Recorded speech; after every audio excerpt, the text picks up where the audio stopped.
Welcome to another episode of Life Stories with Marty. I'm Marty here in Melbourne, and my special guest tonight is Clive Culbertson, musician, music producer, owner of No Sweat Studios in Coleraine in Northern Ireland. Now, this man is an amazing man. He played with Van Morrison, among other ones, and The Sweat. But what I want to do now is, if I was to read out his whole profile, all what he's done, the show would be over. So let's cross over to Northern Ireland, beautiful part, Coleraine, and we're going to have a chat with Clive. But before I do that, we're going to play a couple of songs, one at the end and one at the start here. And the first one is this a magnificent song. Now I'm going to play this for you. It's called Why Did You Have to Lie? Now, this is a recording by John Buckley McQuaid in 2007 in Tokyo. And I'm going to play this first. On the other side, we'll cross over and have a chat with Clive. Okay, let's click on that song and then we'll cross. Hi, Clive. Hi, Clive. Hi, Clive. Hi, Clive. さっきからずっとやってるの。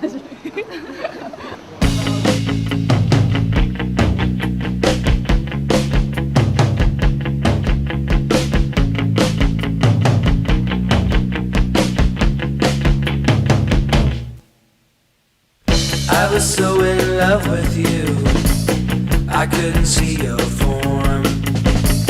You moved in really silently, and you took my world by storm. How was I to know the way you were inside? You were on the gravy train to take me for a ride. But tell me, why did you have to lie? Was it really worth the pain? And if you had it all to do, you'd do the same again. Took me quite a while to see you like to see me cry. But tell me, why'd you have to lie?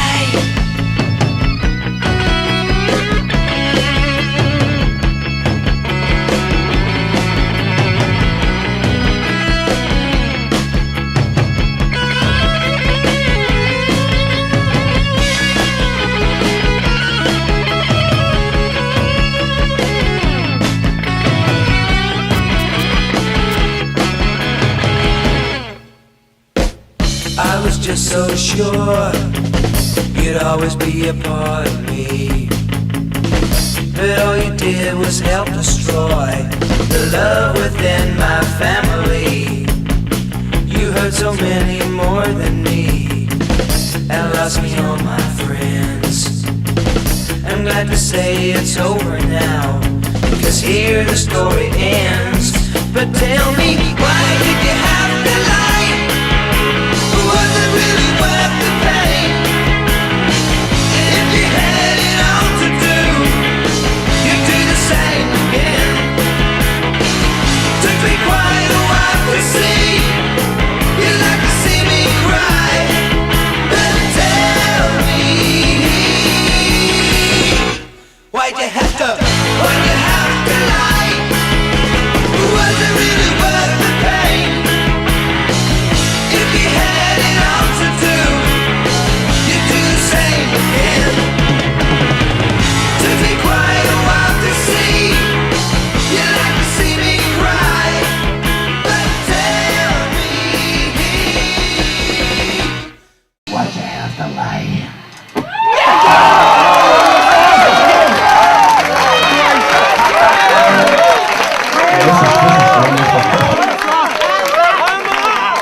Why'd you have to lie? Was it really worth the pain? If you had it all to do, you'd do the same again. Took me quite a while to see you'd like to see me cry. But tell me, why'd you have to lie?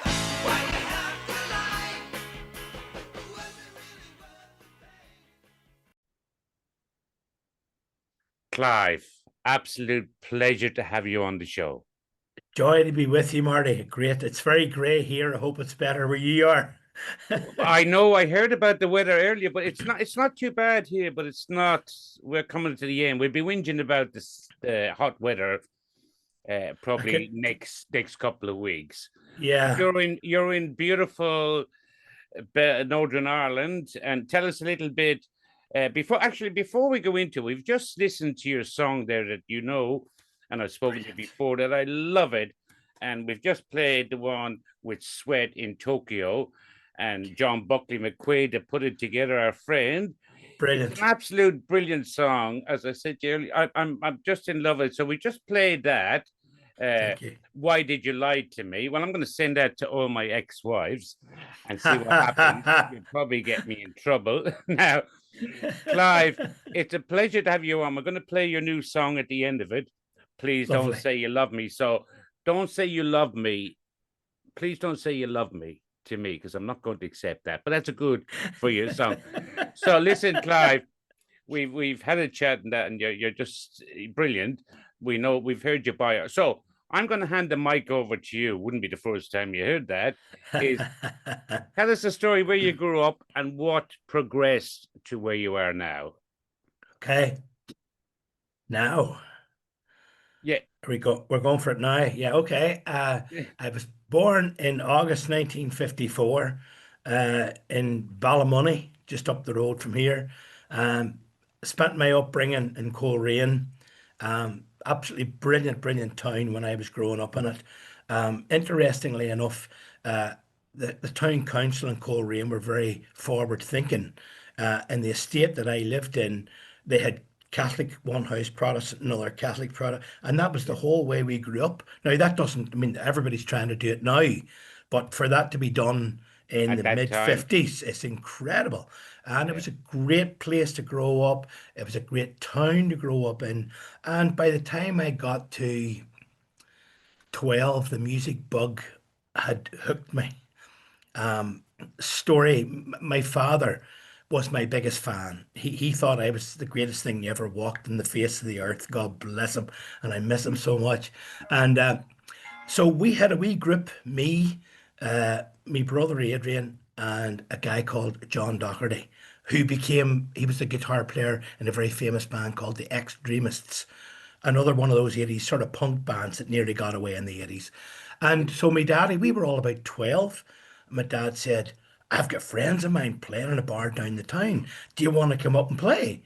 And we walked, great. So we walked down my daddy goes up to these guys. He knew them all, who were local living legends, by the way, and said, would you get my boys up for a song? And they went, oh, yeah, come up. Of course, the guys were just looking for a break to get off for a cup of tea and stuff. So we got up. My guitar player got up first. He got the guitar. My brother came up second. He got the keyboard. And the only instrument that was left was the bass, which I'd never played in my life. And Robin Miller, the bass player, Robin goes, you must be the bass player. But we only had 2 acoustic guitars and a wee organ. That's all we had. So he puts this thing on me. And I said, Robin, where's C? And he goes, 3rd fret, 3rd string. And he says, it's exactly the same as the bottom end of the guitar, just an octave lower. And I thought, oh, that's clever. So we played 3 or 4 songs, got loads of standing ovations. And that was me. I was hooked. I was completely hooked, not only in music, but on bass.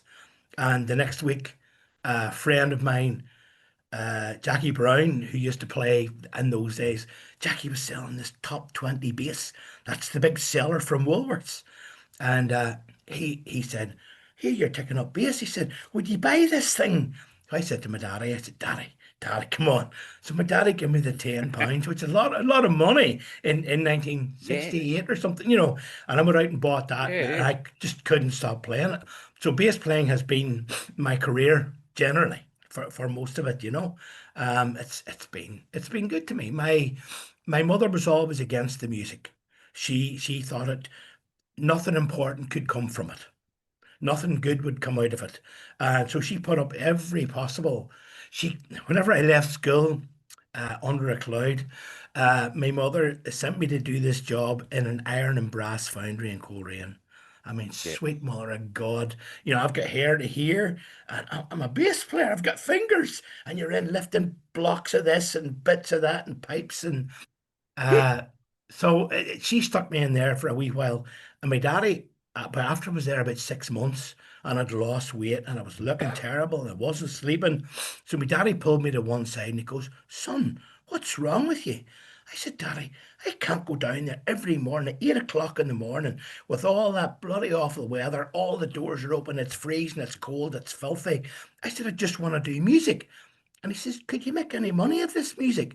And I says, "Well, the wee show band that I'm playing with at the minute," I says, "I'm playing 2 nights a week with them. Do you make much money at that?" I said, "I'm getting £15 a night." He says, "What the hell are you doing down in the Iron and Brass Foundry?" And I says, "I can't argue with my mummy." And he says, "Look, don't worry about your mummy." He says, "I'll sort it out. Don't go back to that job." God bless me, daddy, you know, and that was it. So my mother didn't speak to either of us for about 3 months. In fairness, you know, God bless her. But she meant well. I mean, her idea was the old Presbyterian ethos. You know, you get a good education, you get a good job, you get married, you have kids, and then you die. Yeah. And that was her idea of a great life. Whereas, really, so that was it. And Clive, just go back a tiny bit there. You skipped Yeah. over it. Did you get kicked out of school, or what did you do? I get kicked out of I'm school. I just mean, curious. yes, no, the biggest problem with the school was I was playing in my first show band when I was 13, and which meant that Wow. my picture was in the local paper every week. And so the girls from the local secondary school used to mob me on the way getting to school in the morning. Oh, Now, I mean, it wasn't millions of people, but, you know, 10, 15 people would come, "Oh, it's Clive Culbertson," and they would come over and get autographs and all the rest of it. And that was lovely. And so the school ended up, the vice principal pulled me in. He says, "You're bringing this school into disrepute. This is absolutely disgraceful." And I went, "Come on, really?"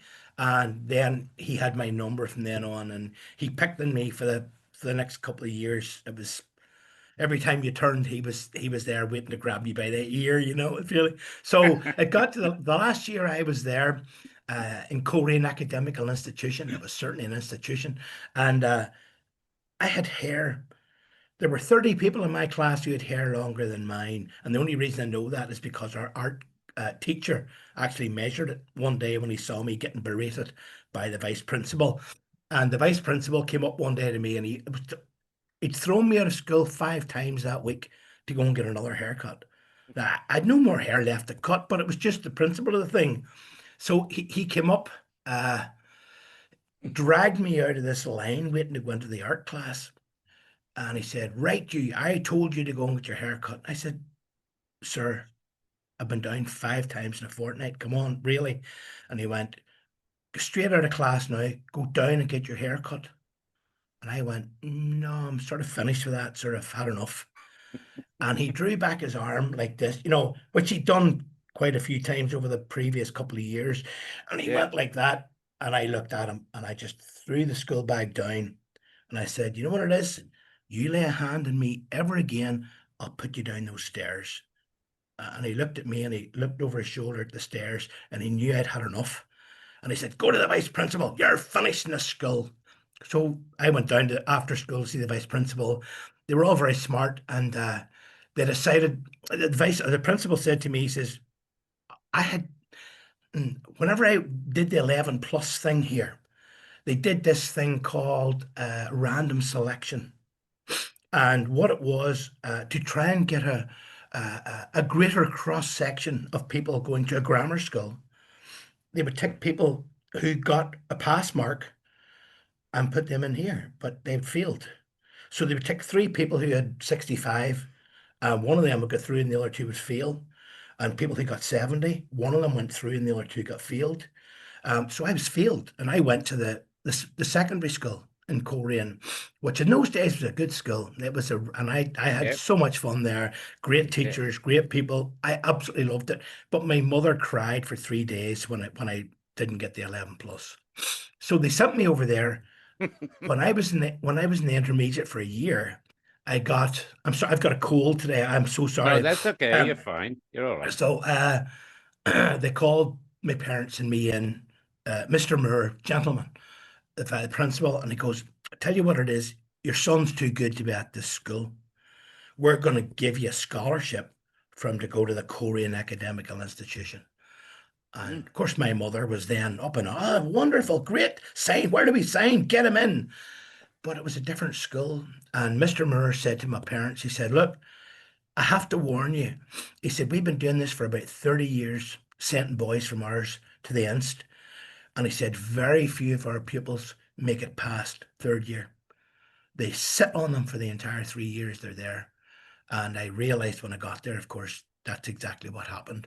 The teachers picked on you, older boys picked on you, you're the stupo from the secondary and all that stuff. And it was awful. It was dreadful. I hated the school. You know what my dream was when I was younger? I was going to become a multimillionaire, buy the school and knock the whole thing down. That's how much I hated it. I really, really, really hated it. And so that was it. That was really why I did 3 years of Inst with that. And I was still doing music and it was wonderful. So the day that the vice principal, sorry, I digress. The principal said to me, he says, you're finished at this school. We've had enough of you. You're gone. And he said, you got a scholarship, a £3,000 scholarship to come here. So we're going to pursue your parents in court for the return of that scholarship money. So he said, you're not 16 yet. And I said, what I tell you, boss, I was 16 in August. The way my birthday fell, I was the oldest boy in my class every year, all the way through school. So I said, I was 16 in August. I says, I'll never be back in this shithole. I'm finished. And I walked out and I walked down to the middle of the town, right with my school bag over the river. And I just went weak and threw the bag into the river. You know, I'm not going back. And it was great. About 2 weeks later, they sent down the school gopher. Oh, Mrs. Culbertson, make this boy get his hair cut. Send him back here. He needs a bit of tobering. He needs to be. Yeah, right. Then, of course, my father, God bless him, I said, Daddy, if I go back there, because I told my daddy what they were doing, because there were a few teachers that really knocked me about very badly. And my daddy was, only my mother stopped them going up. There were a few times my dad was going up to have a word with these people. And you didn't mess with my dad. You did not mess with my dad. He was a rough, tough, really magnificent. And he supported his boys, you know, me and my brother, through anything and everything. Right or wrong, he supported us. That was a great thing about him. Yeah. Absolutely brilliant, man. That was it. My mother said to him, if he's not going back to school, that's how I ended up in the iron and brass foundry. This is your punishment for leaving school. Wow, sweet mother. And anyway, so after we'd done that, and I was gone from the iron and brass foundry, and I went to London. I was playing in a couple of wee show bandy things. Yeah. Forgive me for this cold. I'm so sorry. Oh, you're okay. And so I went to London for 2.5 years, and we nearly got a recording contract, and we nearly this and we nearly that. It was one of those, you know. But it was great. London was, I mean, when was that? 71 to 73. And that was a great time to be in London, you know. And people always say, you know, oh, was it not difficult being Irish in London with all the troubles and all going on? And in fairness, and the whole time I was there, I never had one English person ever saying to me, see you. Never. Nobody. Everybody was wonderful and kind. And I love England. I really do. And the English Me too. Beautiful people. Beautiful people. So it was glorious, and I learned lots of stuff. And then I started looking at the mystical, magical stuff when I was there. Because obviously there was Watkins books and Atlantis bookshop. And you start buying all the occulty books, which got me into by the time I was, oh my goodness, that was the late 80s. Late 80s. We started going to 79. Hold on. My mind is so bad. It's all right. I joined the Rosicrucians. They did a postal course, and I joined it in 1980 and 1981. I went to the Rosicrucian Perneus in Belfast, and I met 4 other people who were me. They were just me, and they all the same things. And so we started going up hillsides and doing, oh God, and it was so wonderful to finally have somebody that was in the same place as me. Mm. and it was glorious. And of course, 1981, I knew a guy called John Rogers, and John Rogers was the personal assistant to Van Morrison. So I'm sitting in the house. I was living outside Ballymoney at that time, and phone rang. It's John Rogers, and he says, lad, are you busy? And I goes, no way. And he goes, I'm up here with Van Morrison. He's looking for somebody interesting to talk to. He said, I told him I knew a boy that was a Rosicrucian. And Van says, get him up here now. And that was it. I hopped in the car, drove all the way to Grimsport and met Van for the first time. And really, he was glorious. Really, people always ask about the Van thing, how was he? And I would have to say, when he was wonderful, he was the warmest, the kindest, the friendliest person I ever met. When he wasn't, he wasn't. And I made a quote somebody said about when we were doing, because I went on to work with Van in 1988, and people used to always say, "How was it?" And I always said it was the best of times, it was the worst of times, sometimes all in the one gig, which it was, which it really was. Long story short, we had done a whole load of mystical, magical stuff through the 80s, and always friends with Van, seeing him regularly. And it offered me, in 84 and 86, he'd offered me a job, and my intuition told me not just right yet, not just right. And 88, he came up to me I got a job with Maura O'Connell. She was the lead singer with the Dannon. Yeah. Great singer. So they offered me a job. And the minute I got the job with Maura O'Connell, we're in the rehearsal room in Belfast. And the guy comes in, one of the bosses, and he goes, Van Morrison on the phone for Clive Culbertson. And I thought, jeez.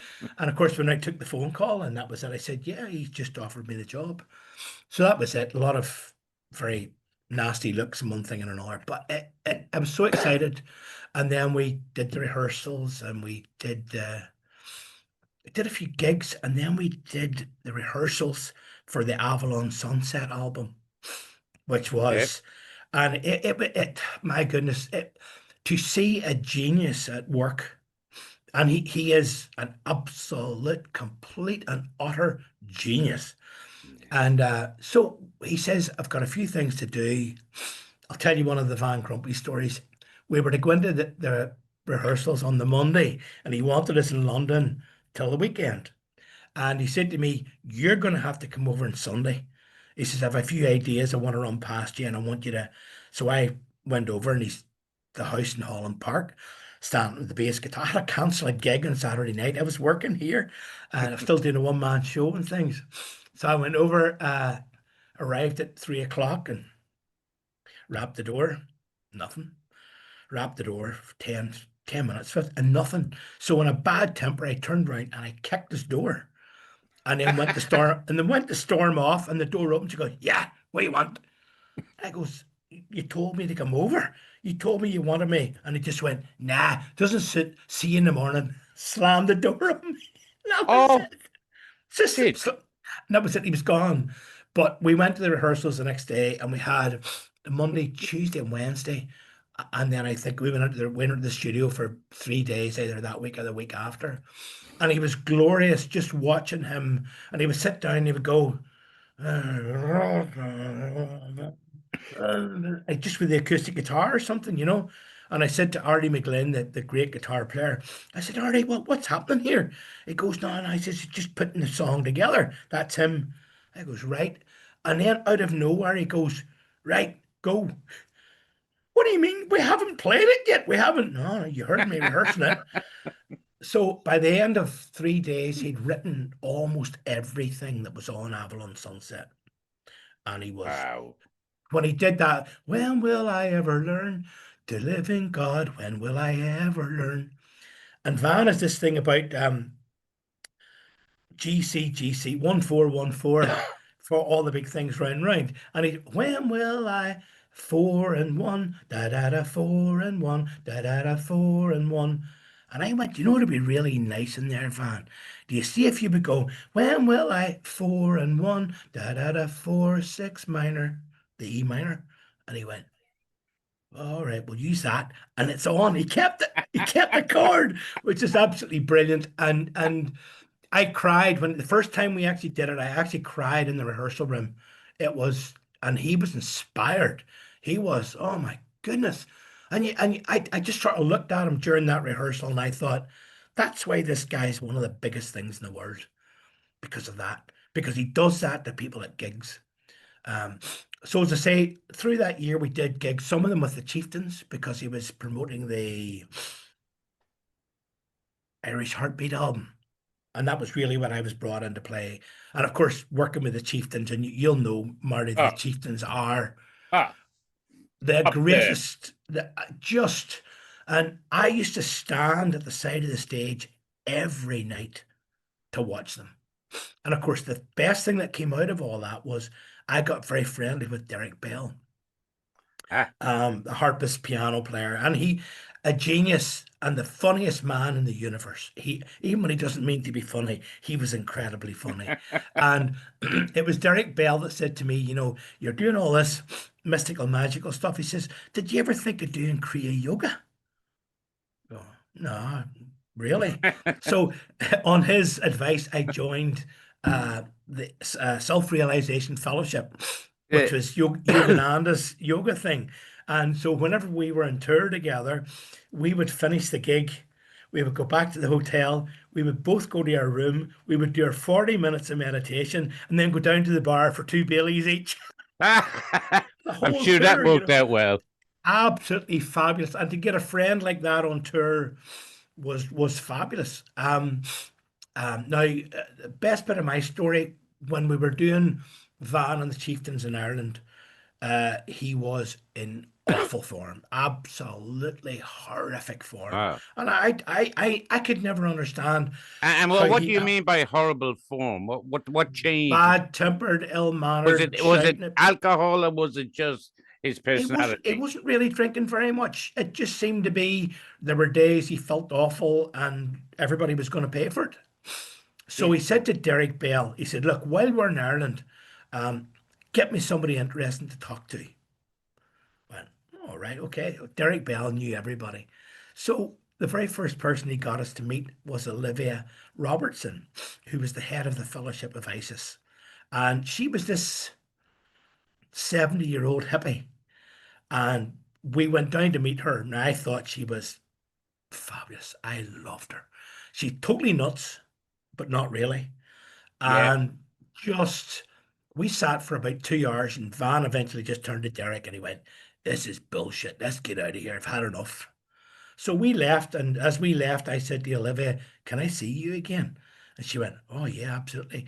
And she said, there's my phone number. Ring me.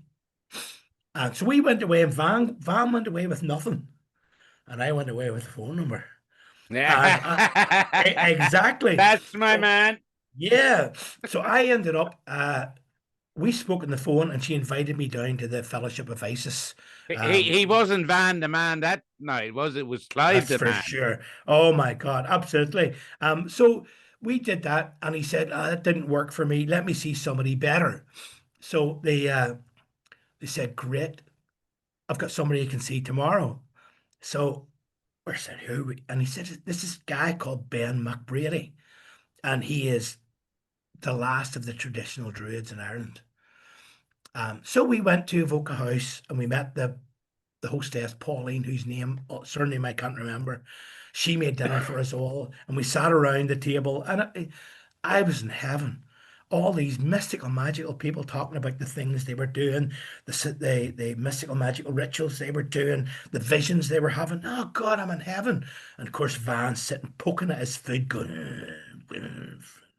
So it ended up, we were there about an hour, and he turned to Derek Bell. He goes, these people have nothing. I've had enough. And he got up and he walked out the door. And as he walked out the door, Ben looked up and he goes, do you know, with all his money, that's the poorest man I ever met. And I thought, whoa, Well, and really, no truer word as regards that with Van. And So at the end of our night talking, I said to Ben McBrady, will you take me on as a pupil? And he had never taken anybody on as a pupil because he always maintained his order was it became called the Old Gaelic Order because it had been in Ireland, oh, pre-Christian. But it started in Phoenicia in 1200 BC after some great cataclysm. And so they were there. His ancestor was a man called Lugar MacLugar. Now, this man is so important and not enough people know about him. He's the guy who translated much of this Sanchez Moore, is that right? The Book of the Law. And he translated it from Irish into Latin and into English. An incredible man, absolutely incredible man. And the history is, and now this is the first time this has been talked about anywhere. Joseph of Arimathea brought Jesus to Cormac in County Kildare to the Druid University, same as he brought him to Glastonbury. And so he spent 3 weeks at the Druid University in Cormac. And before they left, Jesus initiated Lugar and Lugar initiated Christ into the Druid order, which is, I mean, whoa, really? So that's the lineage that Ben McBrady held all the way through.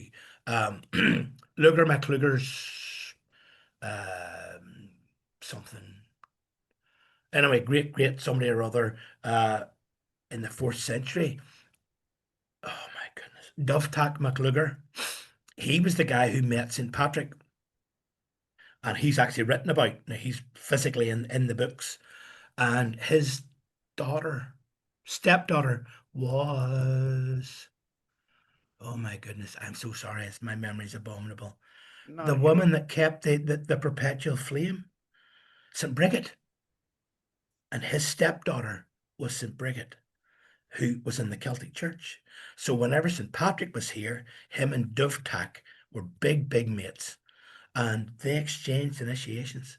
So the Celtic Church thing that Dovetack held, he gave to Patrick. And the Roman Church thing that Patrick held, he gave it to Dovetack. So the now, Irish... Clive, Oh. just tell me for my audience, Yeah, you're a chief of the Druids of Ulster. yeah. What are Druids for people all over the world? What does that mean? Main tenet is we live our lives as if there's only one.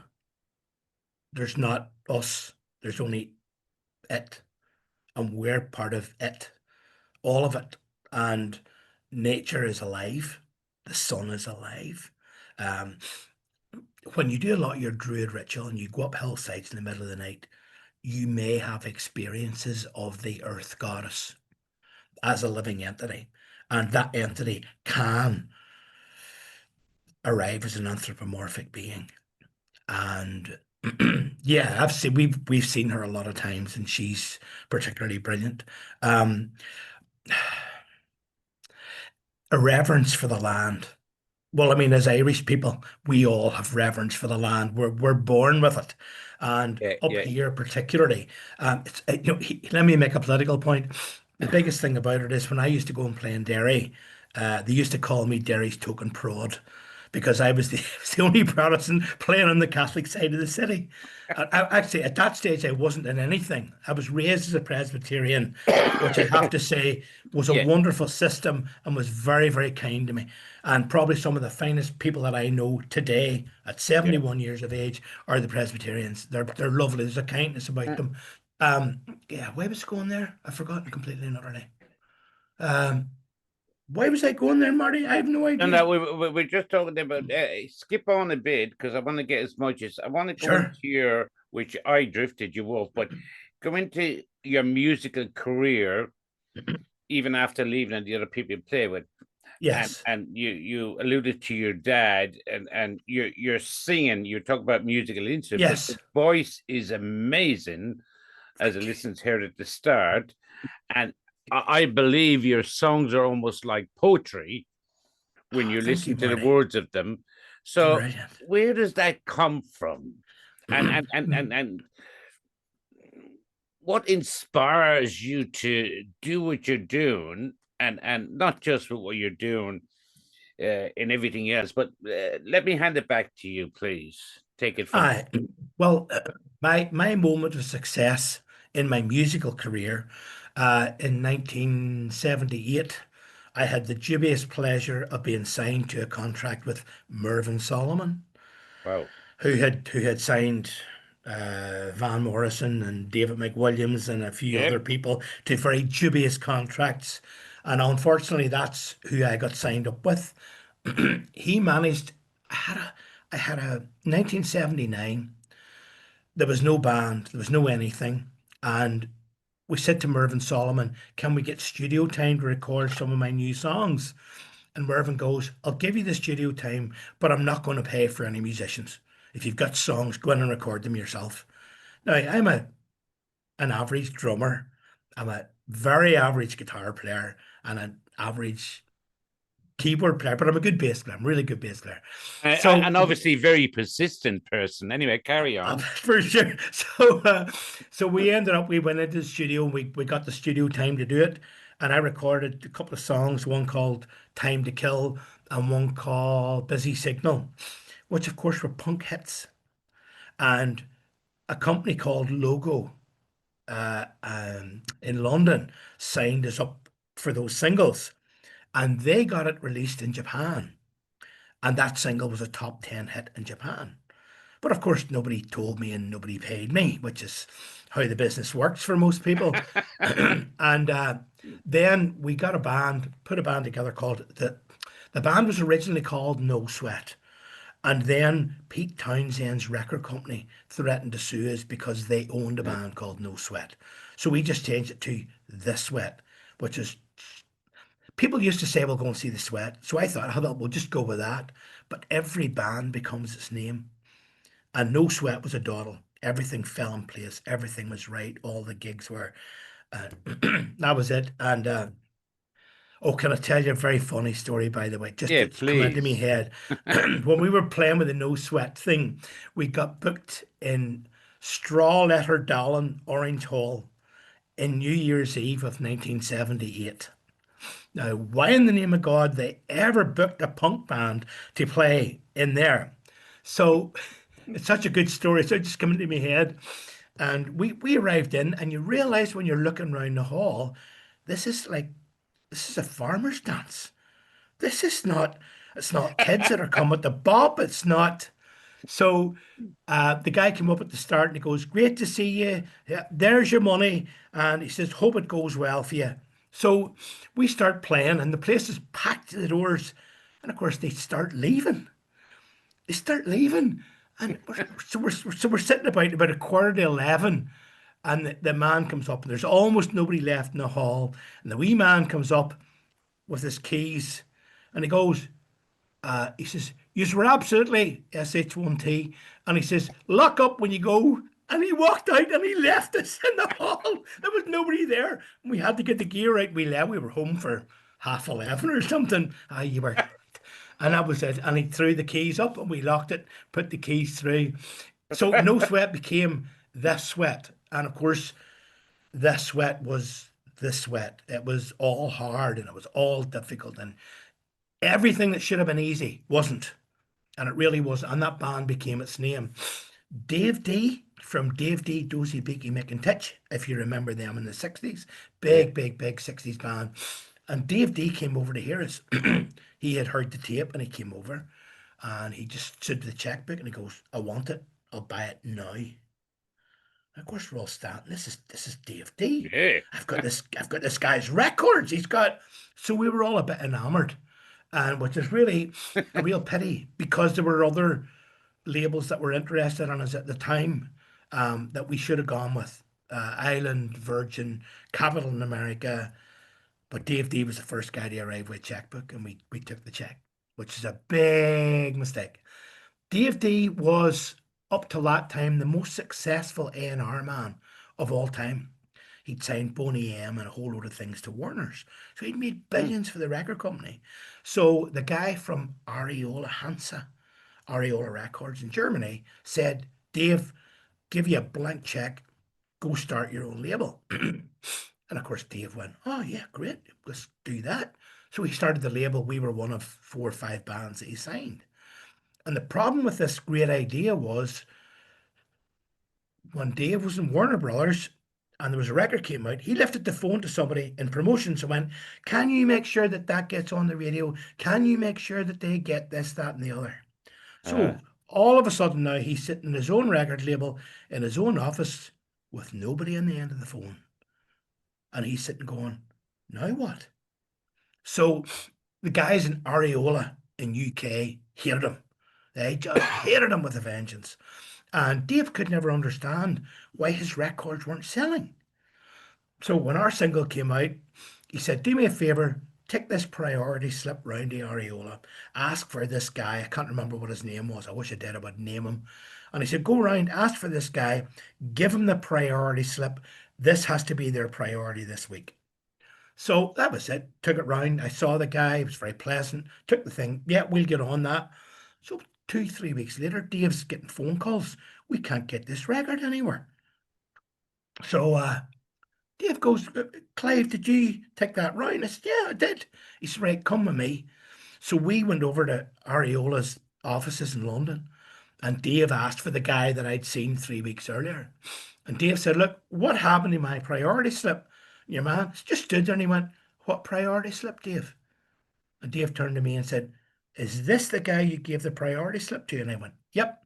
Guy goes, "Don't know this guy. I've never seen him before in my life. I got no priority slip." So Areola screwed him in the UK. They hated him because they thought somebody in Areola should have got the money to start a yeah, record label rather than the guy from Warner's. So yeah. that's where we were. We're now in this record company that can't get stuff out to the shops. I mean, we had 3 weeks in June 1980. We were the most played record in the UK and nobody could buy it. You couldn't get it in the shops. Wholesalers couldn't buy it. Nothing. Yeah. And the album came out, same thing. Couldn't get it, couldn't buy it. And we ended up, when we went on tour, we did 3 weeks in the summer of 1980, and we took the album with us. We sold over 1,000 albums at the gigs. People Wow. coming up saying, "Can't buy your record in the shops. Have you got any?" "Oh, you've got a box here. Will you?" We, Yeah. s- we, twi- we t- Nearly 2,000, and we sold over 1,000 on that 3 week tour. So people wanted the bloody album, and it was a great album, and it's still a great album. I still stand over it. I'm still so proud of it, and it should have been. A lot of the DJs in the South now, there's a real friend of mine, Carl Sigdinas. He's a big DJ down there, and he's the guy that reviewed the No Sweat single, the Sweat single, and the album 40 years ago. And Carl is actually playing everything that I have. And every couple of weeks, he plays a track from the Sweat album or from some of my solo stuff. And he does that all the time. And God, why am I going with that? Um, Everybody says, even Carl to this day says, "Why'd You Have to Lie" was probably the greatest Irish single ever. It was certainly one of them. If I may just interrupt you, you Yeah. might have a cold, but just doesn't stop you talking, does it? Clive, can I say that, just recently we've had a few chats and taken us a while to get up to this day, but why did you have to lie? As I said earlier, but that is an absolute blinder. I love dancing. I've had Yes. nightclubs. I've had people in my night. I've had Aslan play in my nightclub, in my hotel. I've had all kinds of people play, and I've gone to a lot of bands, owning my own clubs.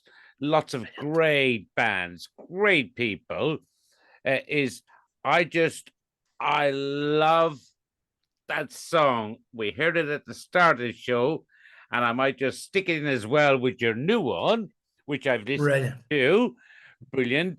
But it is a real, and what I laughed was John Buckley when he put it together, but I love that it was Asian, as in, I mean, in Tokyo, not again. Yes.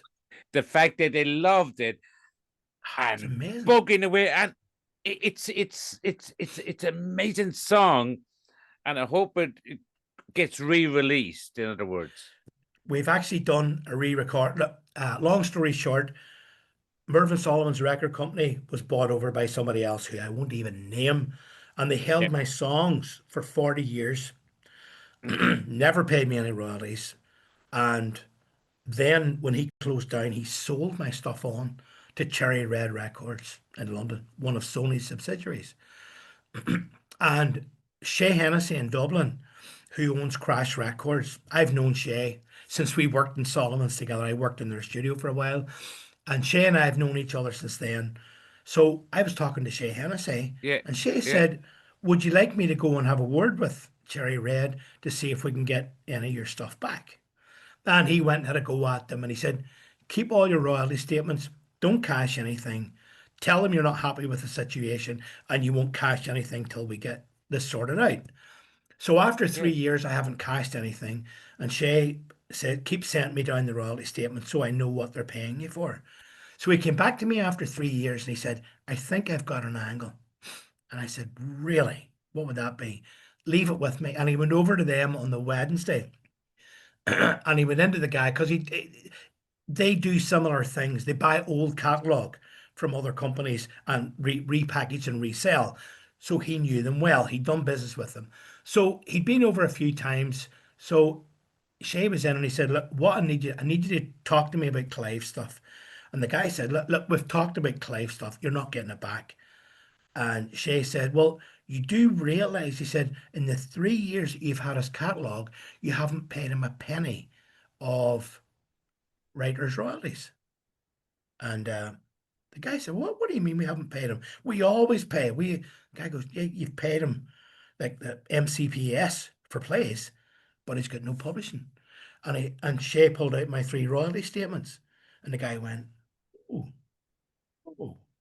He says, you're absolutely right. He said, I didn't realize we weren't paying him for.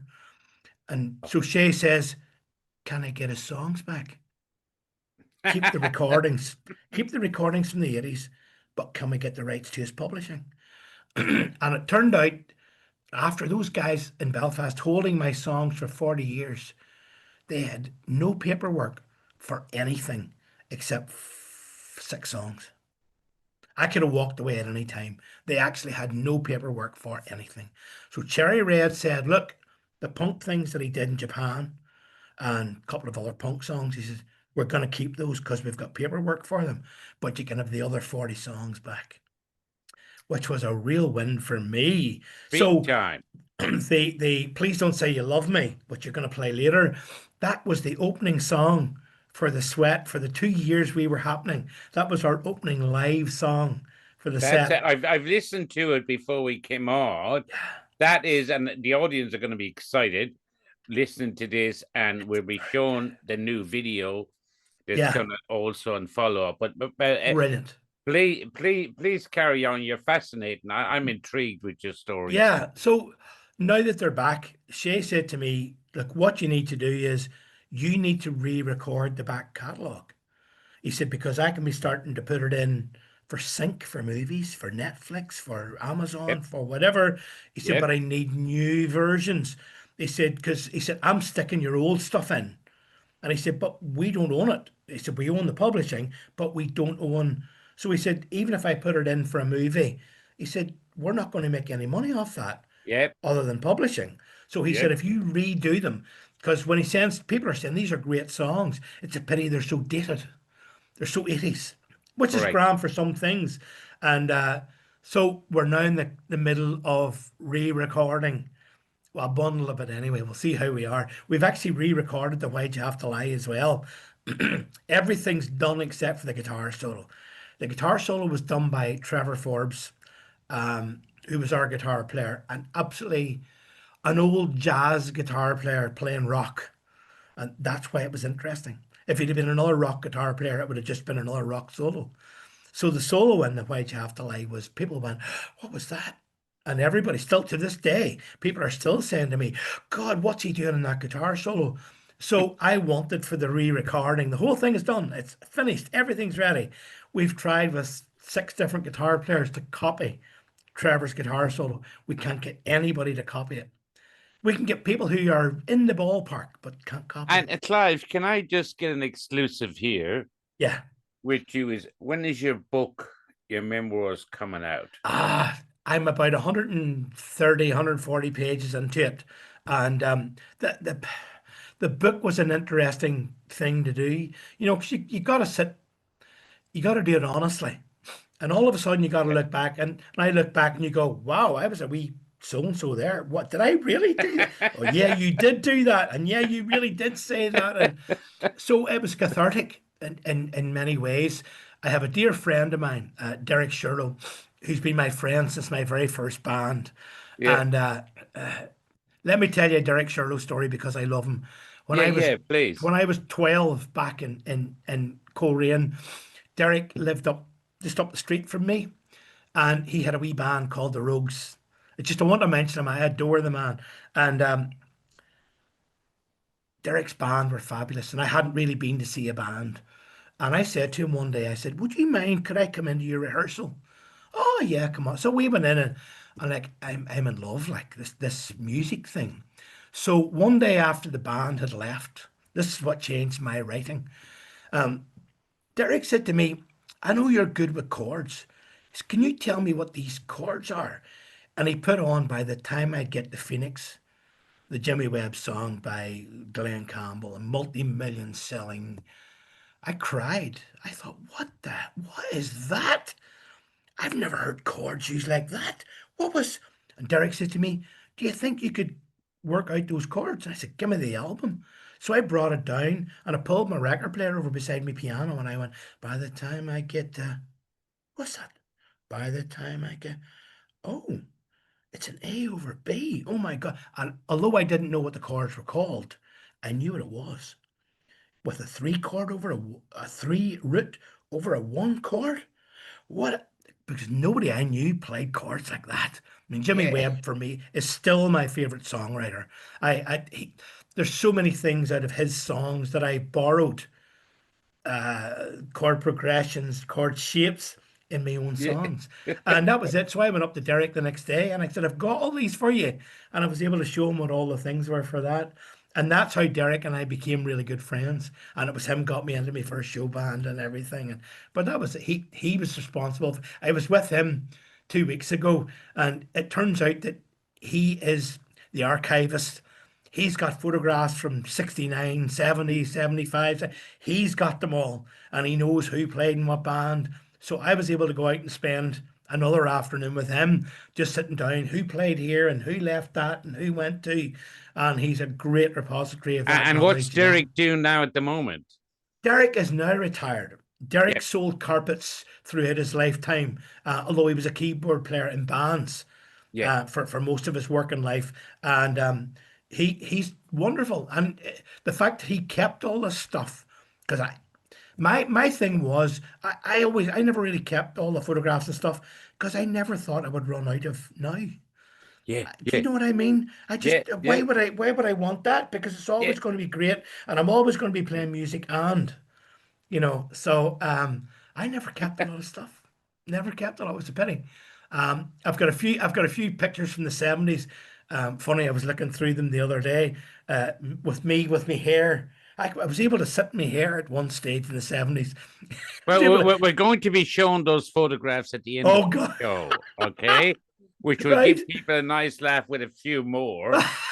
Now, Clive, we're running up with time, hard to believe, because I could talk to you. I knew I couldn't fit your whole show in, but I'd like you're an amazing man and what you've done. And I honestly, your new single, which you can play, and the first one, I've listened to the one, which is my new favorite.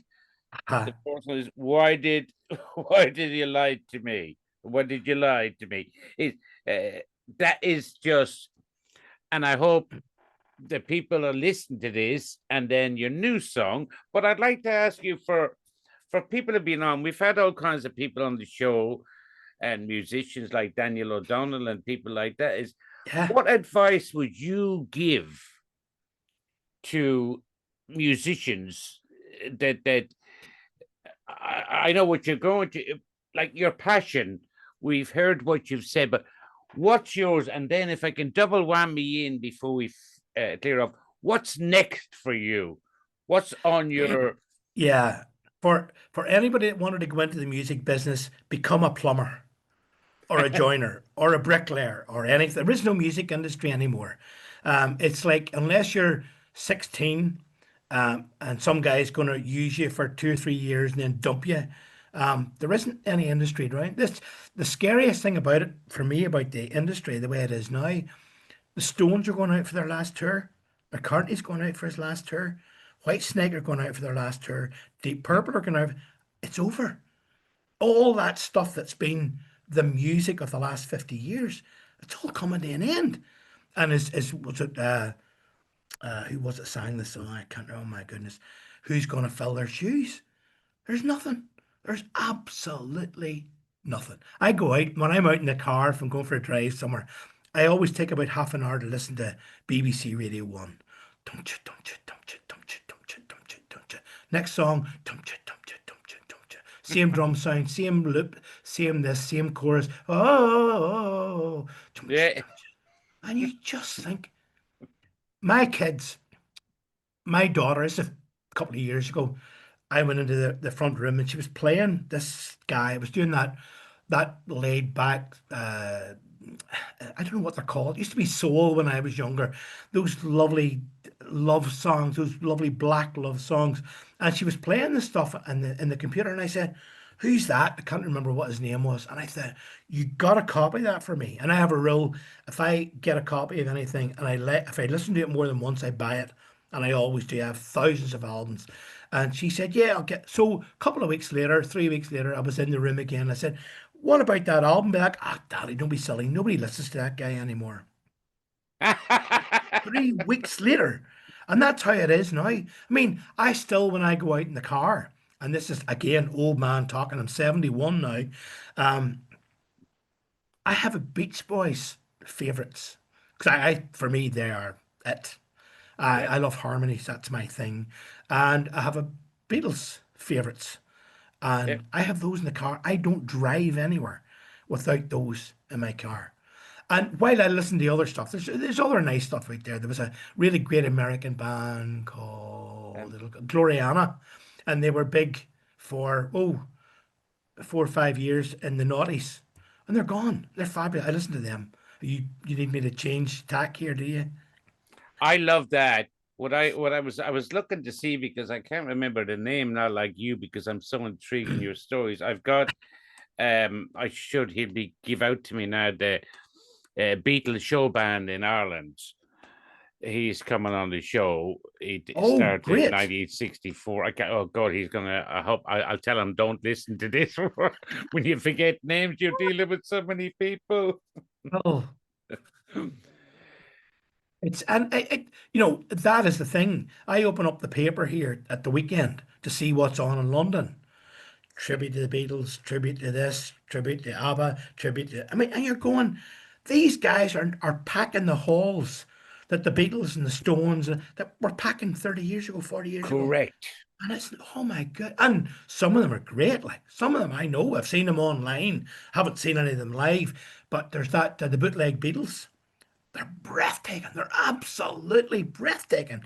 And were the Beatles that good? I'm not sure. But that's, you know what? That's the thing. They can do something. I was down in Mornington, which is down on the peninsula down here, Clive, and went to see the Neil Diamond cover band.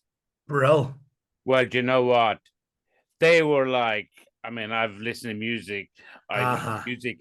They were fantastic. Yeah. Neil Diamond and that could have been there and walked out. Yes. And then come in and they wouldn't have known the difference. I know, absolutely. But, they have to get it right. If that's their career, they got to be good. They got to be good. Neil Diamond will get away with singing the odd dodgy note here and there. But these guys won't. These guys won't. No. I've seen there's a couple of the ABBA tributes over here that are wonderful. Absolutely, shockingly wonderful. And why isn't there something new? Why isn't there a Paul McCartney? Why isn't there a Mick Jagger? Keith Richards? Why? What's happening? And I think there won't be a music. You can't buy anything anymore. You go out and buy a car now. It doesn't even come with a hi-fi anymore. No. What? You buy a wee memory stick and put it in, but they only play MP3s, which means all the top end's wrong, all the bottom end's wrong, and what? And I went to buy a new car up the road. I was up And I said to the guy, this is really, oh, but he says, sure, he says, you'll be able to put your wee pen drive in. I said, but it sounds awful. I said, who's going to know? I said, me, I'm going to know it. I'm the one listening to it. I would know. Now, Aye. Clive, look, we're just up on time. Yep. I want to say it's been an absolute pleasure. I could have gone on. I knew I couldn't fit in half your Brilliant. story. I'm sorry I bounced around a wee bit, but that's how No. Hey, you're talking to me. I bounced around all that, but it's all in there. But it's an absolute pleasure, and I'm looking forward now. My listeners, they're going to be listening now. Please don't say you love me. So, Clive, tell me you love me. Marty, I love you. Clive, you're absolutely adorable. Thank you so much for coming on. Good job, Marty. Thank you for having me, Marty. A real pleasure. Thank you. Absolutely. And thank you to our listeners here in Australia, New Zealand, and all over the world. And we'll see you on the next episode. Thank you, Clive. Take care, Marty. God bless. A Bye. pleasure. A pleasure.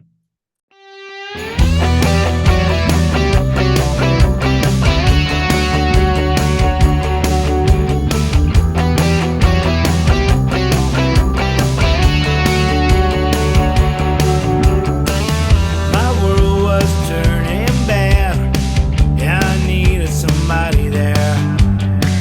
You walked into my life, and now I see you start to care. But don't get hooked on me, 'cause what we have will have to end. I don't want love, I just want you.